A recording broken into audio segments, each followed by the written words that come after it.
एक गिरे हुए आदमी की एक और घटिया और गिरी हुई हरकत।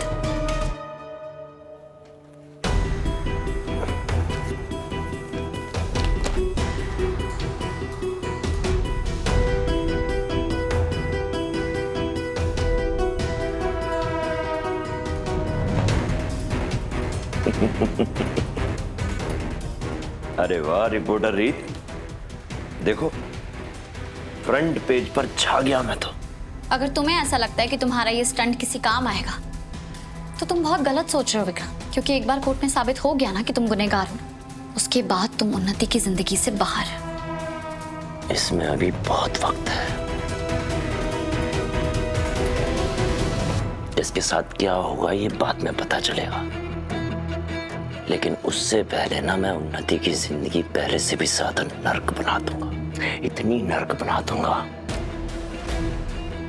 कि वही मोती खाने लायक नहीं रहेगी। तुम्हें लगता है कि उन्नति तुमसे डरने वाली है, तो फिर से सोच लो, क्योंकि अब वो तुमसे डरती नहीं है और ना ही तुम उसे कभी देख पाओगे। पता है क्यों?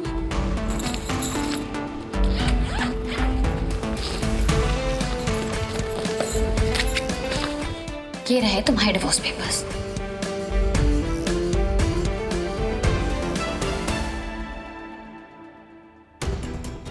तुम्हें क्या लगता है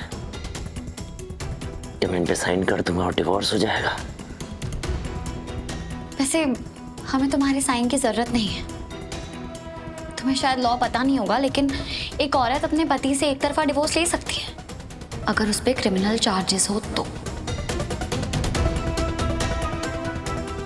और अब तो बहुत देर हो चुकी है। ये पेपर्स तो मैं ऑलरेडी कोर्ट में सबमिट कर चुकी हूँ। ये कॉपी तो मैं तुम्हारी जानकारी के लिए लाई थी।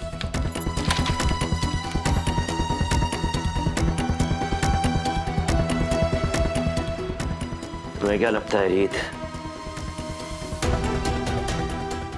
कि तुम मुझसे उन्नति को बचा लोगी?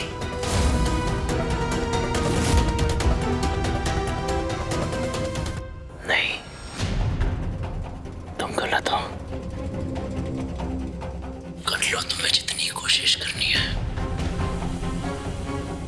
नहीं बचा पाओगी मुझसे उन्नति को। क्या मतलब है तुम्हारा?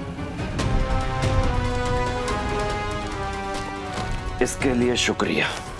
क्या है कि मैं उन्नति की तस्वीर को काटकर फ्रेम करने के लिए दे दूंगा।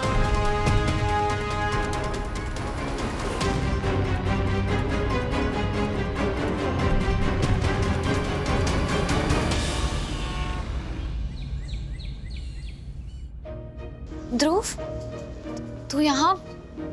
क्या हुआ? सब ठीक है ना? नहीं थी तो विक्रांत ने हमारे साथ बहुत बड़ा खेल खेला है। क्या? ये देख। उन्नति को हमेशा दूसरों का ध्यान अपनी ओर आकर्षित करना और तमाशा खड़ा करना उसकी आदत रही है। उसने अपने पहले पति से शादी करने के लिए एक नकली स्कैंडल को भी वायरल कराया था, और जब उसने अपने ध्रुव, जो उसका पहला पति था, उससे अपनी बात मनवानी चाहिए, उससे शादी करना चाहिए, तो उसने जानबूझकर अपनी इज्जत को उछाला। और जब ये बात ध्रुव को पता चली तो उसने उसकी जिंदगी को नर्क बना दिया। उसने नकली प्रेगनेंसी का एक नया नाटक किया, जिसकी वजह से ध्रुव की जिंदगी बहुत बर्बाद हो गई। ध्रुव के परिवार, ध्रुव का रेस्टोरेंट, सब कुछ तबाह हो गया। और जब ध्रुव ने उसे तलाक देने का सोचा तो उन्नति ने अपना बदला लेने के लिए ध्रुव के परिवार को जेल में पहुंचा दिया। वो चाहे जब चाहे जिस भी लड़के को टारगेट करती है, और उसके टारगेट हमेशा शरीफ और मेहनती लड़के होते हैं। जब उन्नति का उनसे मन भर जाता है, या वो जब लड़के उसकी इच्छा अनुसार उसकी चीज़ों को पूरा नहीं कर पाते, तो वो उनकी नाक में दम कर देती है, उनकी ज़िंदगी तबाह कर देती है। उन्नति को लगता है कि उसके भाई का कनेक्शन बहुत बड़ा है, बहुत पैसे वाला है, शायद इतना बड़ा कि वो कानून से भी बढ़कर है। इसलिए वो हम जैसे शरीफ लड़कों का नाजायज़ फ़ायदा उठाती है, हमें अपने जाल में फंसाती है और हमें इस्तेमाल करके छोड़ देती है। कमाल कर दिया मामा जी। आई एम सॉरी, मैं आपको हल्के में ले रहा था। कोई बात नहीं भांजे, बेटा है तू मेरा। जिस तरह आपने खोजबीन करके उन्नति के कारनामों का जो कड़े मुर्दे निकाले हैं ना, वो एक एक करके उन्नति के चेहरे पर काले धब्बे की तरह चमक रहे हैं, और इससे इस केस के अंदर बहुत सारे छेद हो गए हैं। उन छेदों में से मैं आराम से निकल जाऊंगा। पूरा समाज उसके खिलाफ हो जाएगा और फिर उसकी सारी मदद मुझे मिलेगी। आपने कमाल ही कर दिया। अरे भांजे, मैं ऐसी थोड़ी डिंगे हाँकता हूँ कि मैं शहर का बेस्ट लॉयर हूँ। अरे मुझे तो बस एक मोटिवेशन की ज़रूरत होती है और बस वो मुझे मिल जाए तो मैं ऐसी चाल चलता हूँ ना कि सामने वाला चारों खाने चित। अब तू बस देखता जा कि मैं तुझे इस केस से कैसे बाइज्जत बरी कराता हूँ। और एक बात मुझे बता, तूने जो उन्नति को मारा पीटी करी है उसके कोई सबूत उन्नति के पास तो नहीं है ना?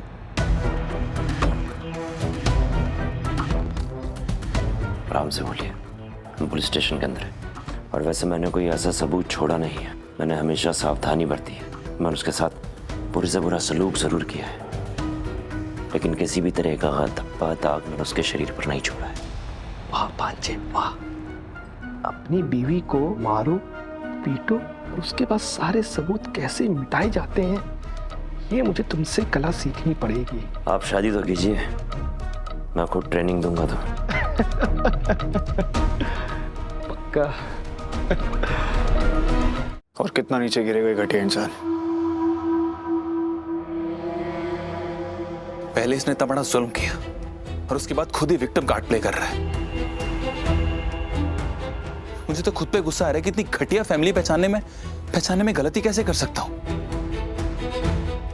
सीजू, आई एम रियली सॉरी। मैंने मामा जैसे इंसान को जॉब पे रखा, लेकिन मैं आपसे प्रॉमिस करता हूं उस फैमिली की वजह से आपने और उन्नति ने जितने भी आंसू बहाए हैं, हर आंसू का बदला चुकाना होगा उन्हें।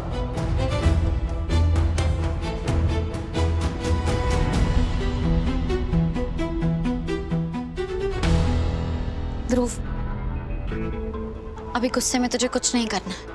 वो लोग यही चाहते हैं कि हम भड़के और कुछ ऐसा कर दे जिससे उन्हें फायदा हो, इसलिए हम गुस्से में कोई कदम नहीं उठाएंगे ध्रुव। अगर अभी हमने गुस्से में कुछ भी किया ना तो मीडिया को और मसाला मिल जाएगा। वो जानते कि वो हमसे कोर्ट में नहीं जीत सकते, इसलिए उसने ये वीडियो निकाला ताकि वो पब्लिक में अपना ये ओपिनियन बना सके कि उसके साथ बुरा हुआ है।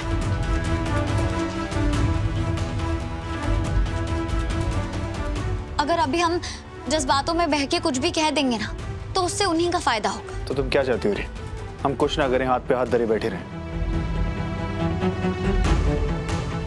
ये उन्हीं की इज्जत पे कीचड़ उछाल रहा है और हम चुप रहे? नहीं राघव, हम चुप नहीं बैठेंगे। हम इन्हें जवाब देंगे, लेकिन इनकी भाषा में नहीं, सोच समझ के, स्ट्रैटेजी के साथ। राघव, अभी हम जज्बातों में बह के फैसला नहीं ले सकते, हमें दिमाग से सोचना होगा, क्योंकि अगर हमसे थोड़ी सी भी चूक हो गई ना तो वो विक्रांत एक बार फिर जीत जाएगा।